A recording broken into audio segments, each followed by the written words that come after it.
Hi and welcome to MedSum channel. In this video, we will discuss about solving roots of equations using bracketing methods. Let's go!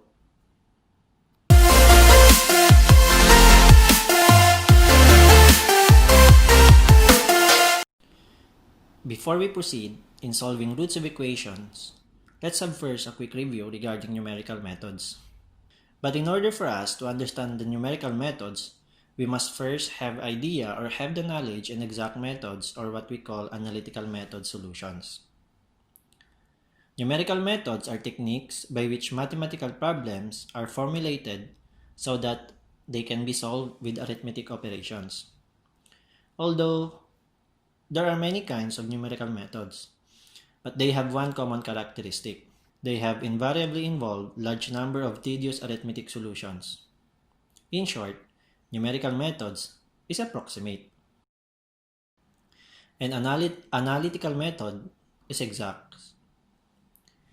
Some solutions were derived for some problems using analytical method. But analytical solutions are limited practical value because most real problems are linear and involve complex shapes and processes. For example, in this differential equation cannot be solved exactly because it has no closed form solution, and we must rely on numerical techniques to solve them. Numerical methods are extremely powerful solving tools. The solutions in numerical methods are capable of handling large systems of equations, nonlinears, and complicated geometries that are common in engineering practice, and are often impossible to solve analytically. Numerical methods can greatly enhance your problem-solving skills. For example, in integral calculus, numerical methods is a new approach in solving definite integrals. Now, let's move on to roots of equations. We already learned to use the quadratic formula. The values calculated with the quadratic formula are called roots. They represent the values of x that makes the function of x equals to 0. The quadratic formula is handy for solving. There are many other functions which cannot be determined so easily. For these cases, the bracketing method, open methods, system of nonlinear equations, and methods in roots of polynomial provide efficient means to obtain the answer. There are two methods in bracketing methods, the bisection method and the other one is the false position method. For now, let's talk about bisection method. In order for us to find the root using bisection method, we must follow these three steps. Step 1, we need two guesses, the lower x sub L and the upper x sub U. Now, an estimate of the root is determined by this equation. For the last step, we must evaluate to determine which subinterval the root lies. And there are three conditions. In first condition, if function of x sub L times the function of x sub R is less than 0, the root lies in the lower subinterval. Therefore, set x sub U equal to x sub R and return to step 2. For second condition, if function of x sub L times the function of x sub R is greater than 0, the root lies in the upper subinterval. Therefore, set x sub L equal to x sub R and return to step 2.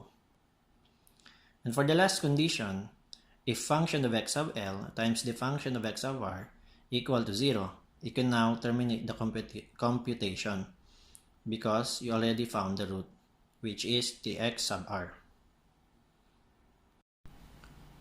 Now, let's try in this example. Find a root of an equation function of x is equal to x cubed minus x minus 1 using bisection method. Now remember the steps in the bisection method. First step, we need an initial guess for lower and upper. Let's try this one. For lower root equal to 1 and for upper root equals to 2. Now, let's move on to step 2. For first iteration, we have this formula to estimate the root x sub r. Now, input the value of lower and upper guesses. We can get x sub r equals to 1.5. Now, we need to evaluate the functions to determine which subinterval the root lies. But first, we need to solve for the value of function of x sub l and function of x sub r. For function of x sub r, we have our equation here. Remember, we have the result for x sub r, which is 1.5. Now, substitute the value of x sub r to this equation. The result is 0.875. Doing the same process for x sub l, the result for function of x sub l is -1. We can now multiply the function of x sub l and function of x sub r. Multiplying the value of the two functions, we get -0.875. And -0.875 is less than 0. The result falls into the first condition in our step 3. Therefore, we need to set a new value for x sub u. The new value for x sub u is 1.5. We will use this new value of x sub u in the next iteration. And this is the end of our first iteration. Now, for second iteration, we have the value for x sub l equal to 1 and the new value for x sub u equals to 1.5. Doing the same process just like we did in the first iteration, we can solve for x sub r by substituting the value of x sub l and x sub u to this equation. We get 1.25 for x sub r. We can now solve for function of x sub r by substituting the value of x sub r to this function. We get -0.29688. For function of x sub l, our x sub l is equal to 1. And the value for the function of x sub l is equal to -1. For the last step of bisection method, we can now evaluate where the root lies. Multiplying the function of x sub l and function of x sub r, we have the result of 0.26988. And 0.26988 is greater than 0, which falls in the second condition of our third step. And by that condition, the value of our x sub l is now equal to the value of x sub r, which is 1.25. And that is the end of our second iteration. Now, for third iteration, we have the new value of x sub l, which is equal to 1.25. And the value of x sub u remains the same, which is equal to 1.5. By doing the same process, just like we did in the first and second iteration, we get the value of x sub r, and that is 1.375. And the result of function of x sub r is 0.2246. Remember, we have the new value of x sub l.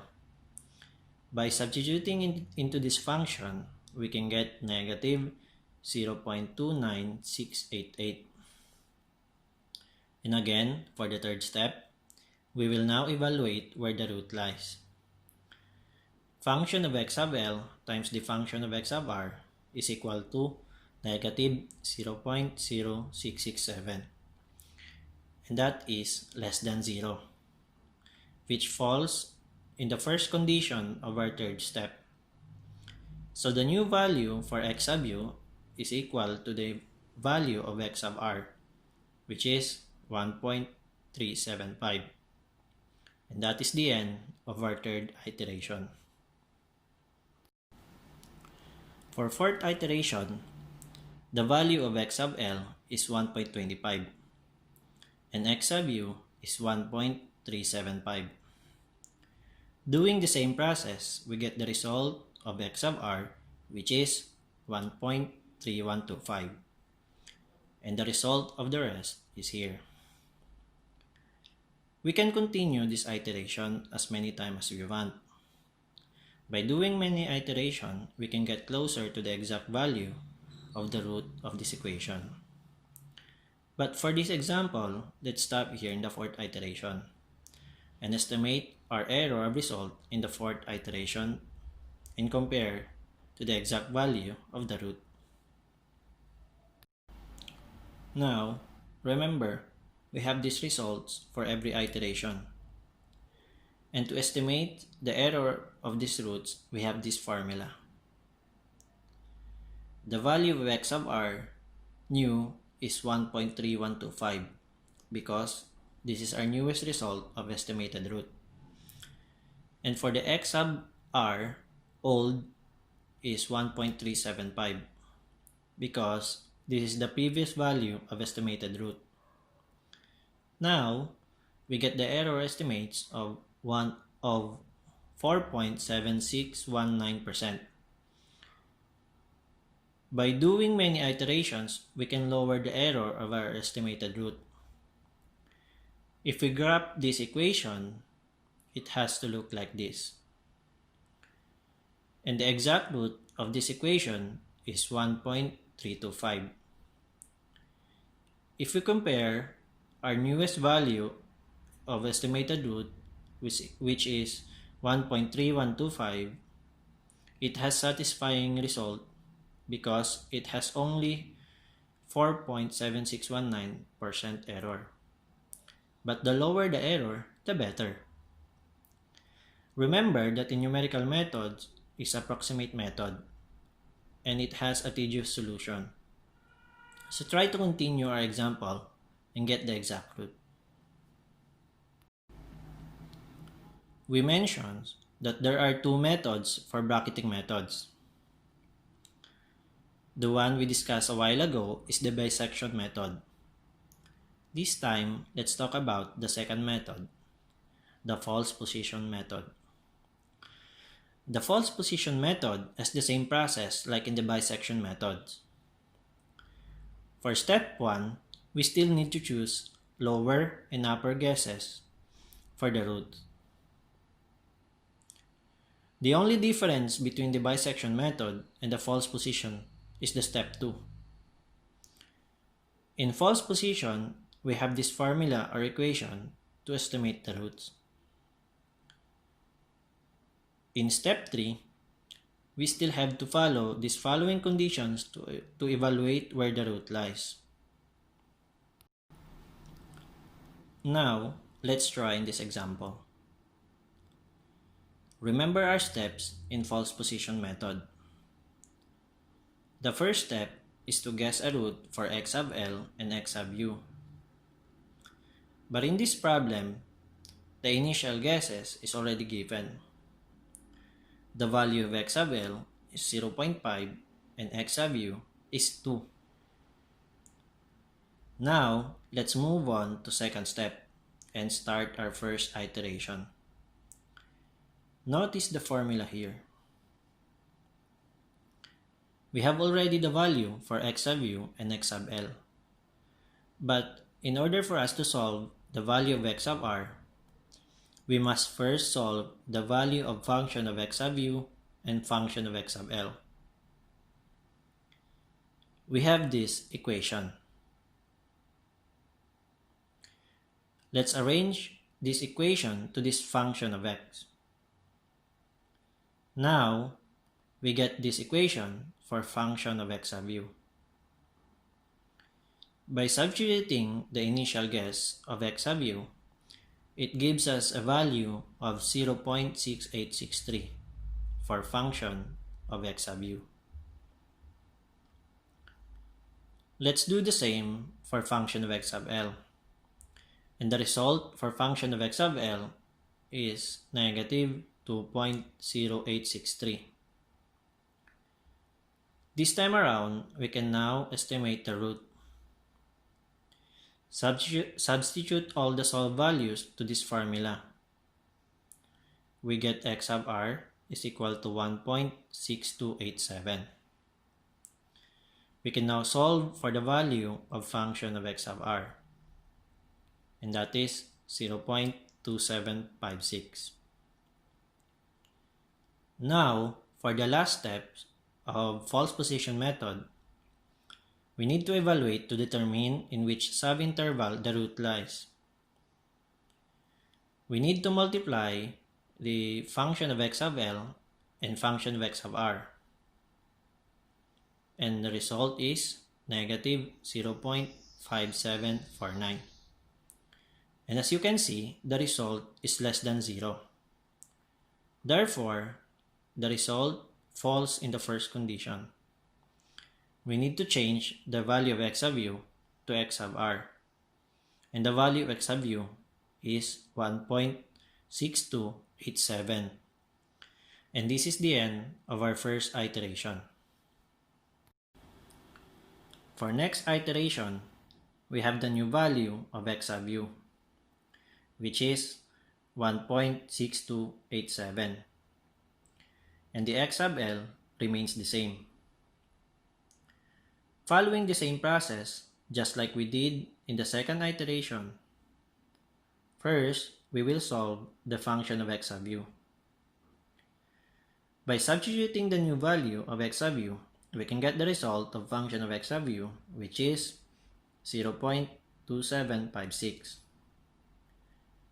Doing the same for function of x sub L, the result is negative 2.0863. Now, we can solve again the estimated root. Substitute the solved values, we can get the x sub r is equal to 1.497. We can now solve the function of x sub r, and the result is 0.1069. Now, we need to evaluate again to determine in which subinterval the root lies. By multiplying the function of x sub L and function of x sub r, the result is negative 0.2231. And this result is less than 0. And it falls again in the first condition. Now, we need to set a new value for x sub u. And that is x sub r, which is equal to 1.497. And this is the end of our second iteration. For third iteration, we have again the new value of x sub u, which is 1.497. And still, the x sub L remains the same.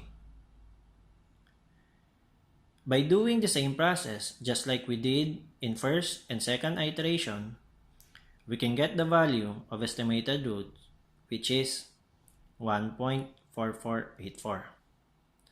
And that is the end of our solution. We still need to compute the estimated error in last iteration.